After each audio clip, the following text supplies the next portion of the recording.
Salut à tous, on se retrouve aujourd'hui pour un nouvel update lecture et on commence sans plus tarder avec un tome 1, le tome 1 de Pandemonium, Requiem pour un croque-mort, écrit par Aurélie Mendonça et paru aux éditions du Chat Noir.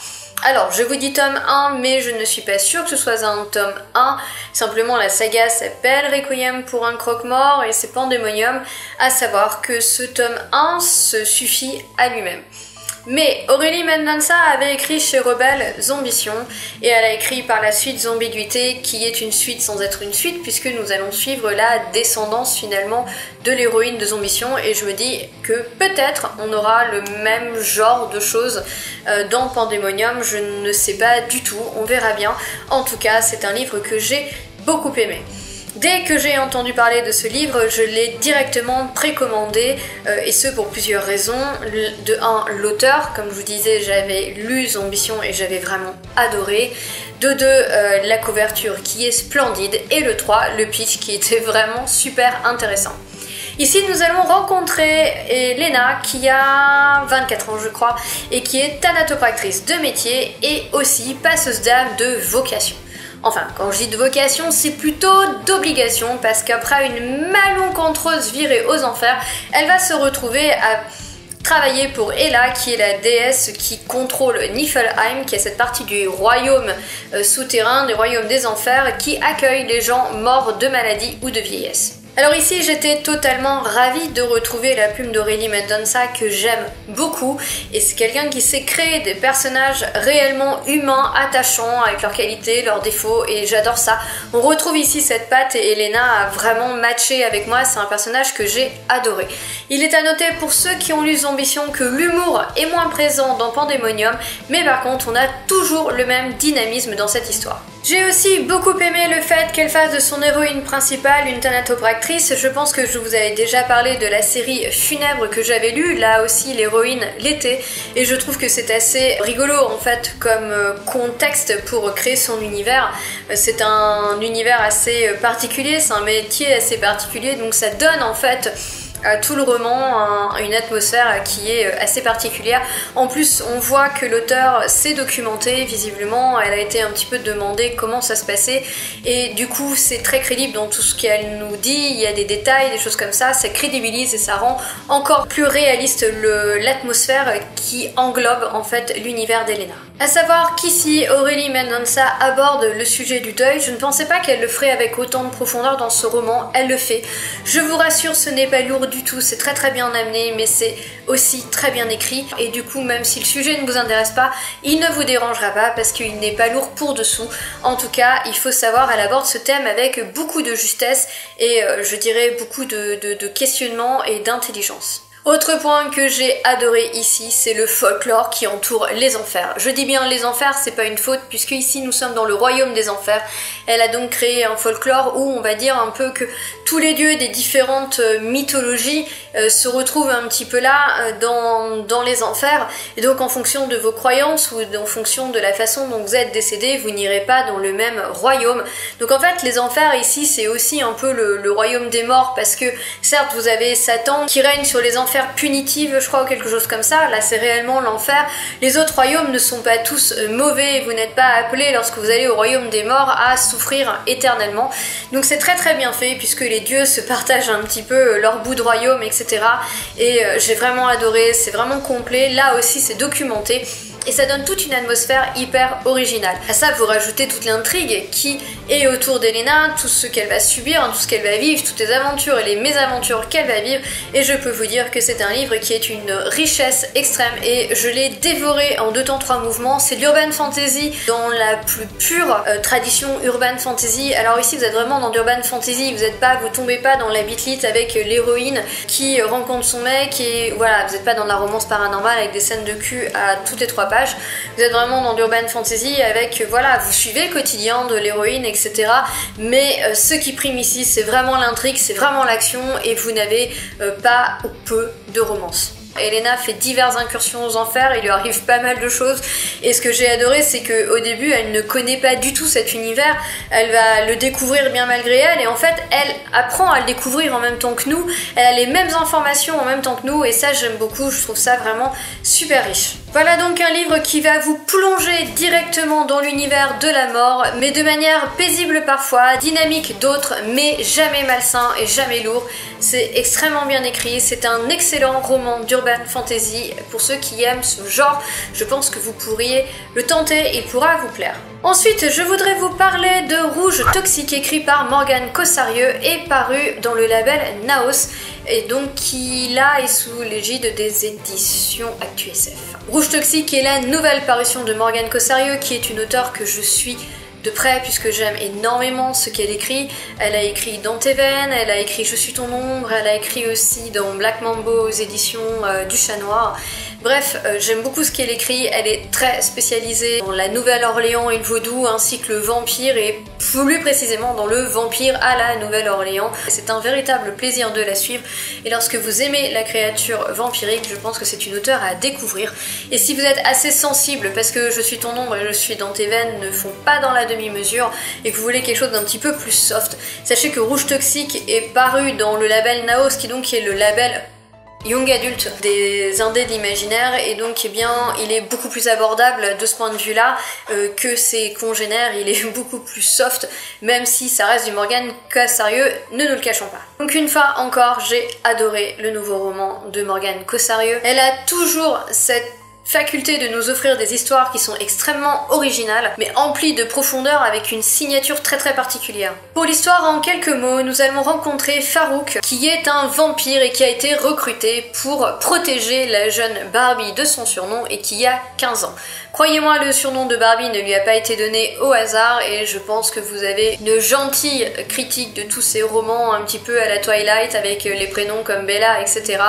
Lorsque vous rencontrez un petit peu le personnage de Farouk et le personnage de Barbie, je n'ai pas pu m'empêcher de faire un petit peu ce parallèle de cette espèce de gentille satire entre guillemets sur les romans et bien à la Stéphanie Meyer.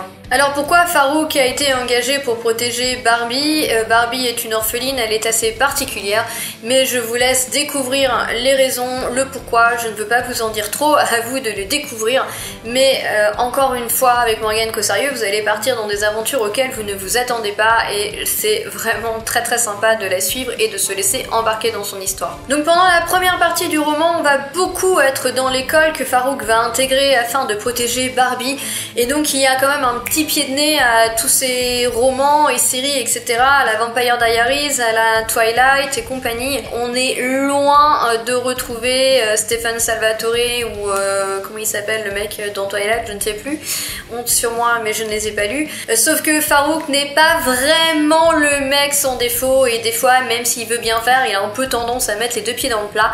Bref, c'est assez rigolo. On va suivre Farouk qui va redécouvrir peu à peu une vie d'humain, ce que c'est que d'être humain, etc.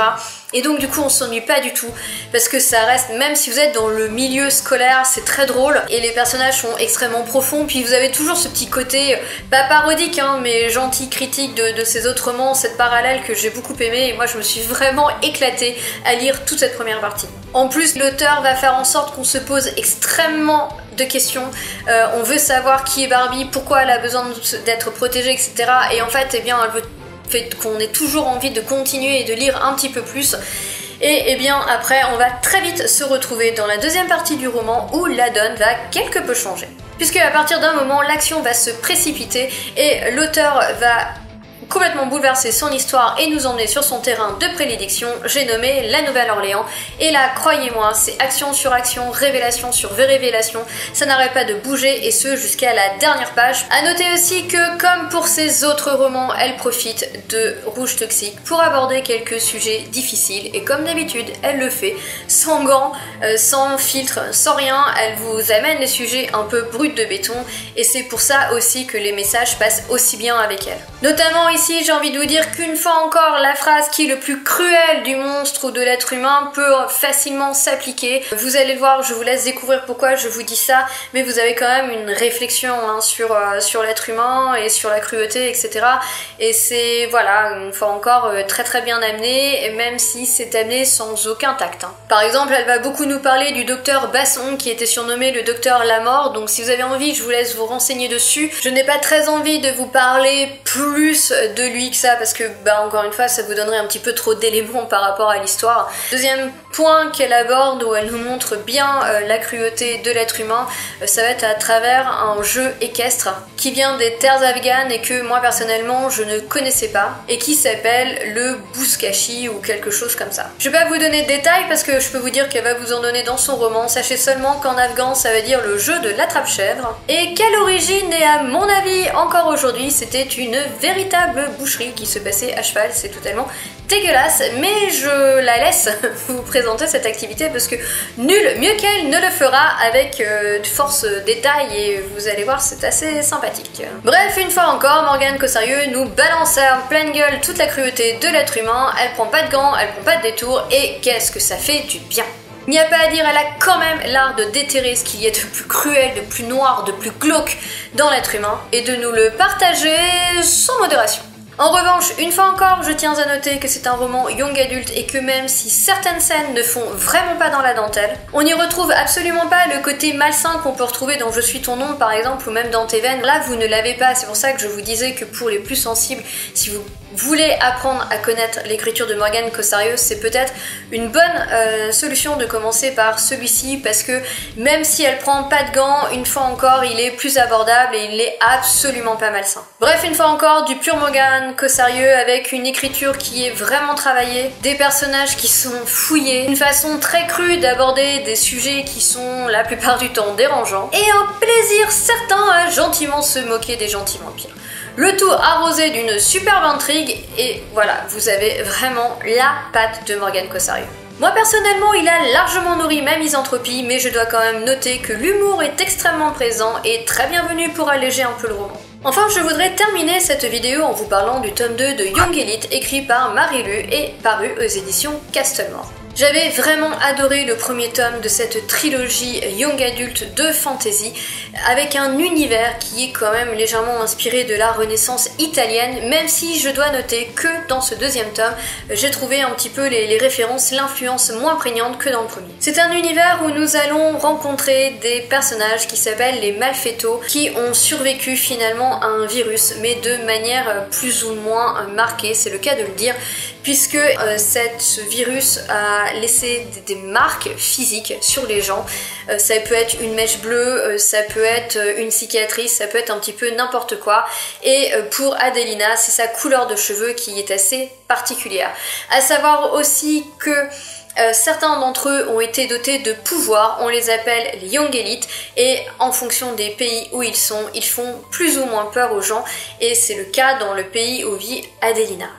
Donc dans le premier tome, on va suivre un petit peu toutes les aventures et mésaventures d'Adelina qui va quitter sa maison où son père, sous prétexte qu'elle était une young elite, ne la supportait pas et donc eh bien, elle va finir par s'enfuir. Elle va vivre beaucoup d'aventures, elle va intégrer une confrérie, la confrérie de la dague, il va se passer énormément d'éléments. Et pour des raisons que je vous laisse découvrir dans ce deuxième tome, Adelina est séparée des autres et elle se retrouve seule et elle va continuer son aventure. C'est un univers qui est extrêmement riche, qui est extrêmement original et j'adore la magie qui est présente dans cet univers, les pouvoirs des Young Elite. Il y a pas de limite en fait, c'est open bar pour l'imagination de l'auteur et croyez-moi, elle s'en donne vraiment à cœur joie et ça j'adore, comme j'adore toute l'action et j'adore tout le dynamisme qu'il y a dans cette histoire. J'ai adoré le fait que ce deuxième tome ne soit pas un tome de transition comme on rencontre parfois malheureusement dans les trilogies. Non, ici l'histoire continue vraiment, c'est la suite mais il se passe plein d'autres événements que dans le tome 1, on s'ennuie pas, il est vraiment excellent et ça c'est vraiment très très agréable. Ici on a des nouveaux lieux, des nouveaux personnages, des nouveaux pouvoirs, plein de nouvelles choses et du coup eh ben, on s'ennuie pas un quart de seconde, ça avance tout le temps, c'est hyper dynamique et Adelina, j'adore toujours autant ce personnage. Je pense que l'on peut dire qu'elle est l'anti-héroïne par excellence. Il ne faut surtout pas se fier à l'idée qu'Adelina est quelqu'un de doux et de gentil parce que ce n'est absolument pas le cas. Il faut savoir qu'en fait il y a certains facteurs qui vont amplifier les pouvoirs des gens, ça peut être la joie, ça peut être pas mal de choses. Adelina, ce qui elle amplifie son pouvoir, c'est la colère, que ce soit la sienne ou celle des autres, la peur, que ce soit la sienne ou celle des autres, la passion et l'ambition. Autant vous dire que ce ne sont pas des traits de caractère particulièrement joyeux et héroïques, mais c'est ainsi qu'elle fonctionne, et j'ai adoré que l'auteur nous crée un personnage qui ne soit pas tout blanc, mais qui justement soit tout le temps en train de se battre contre des émotions telles que celle-là. Et Adelina, dans ce tome 2, devient de plus en plus puissante, de plus en plus dangereuse, et parfois même elle se perd.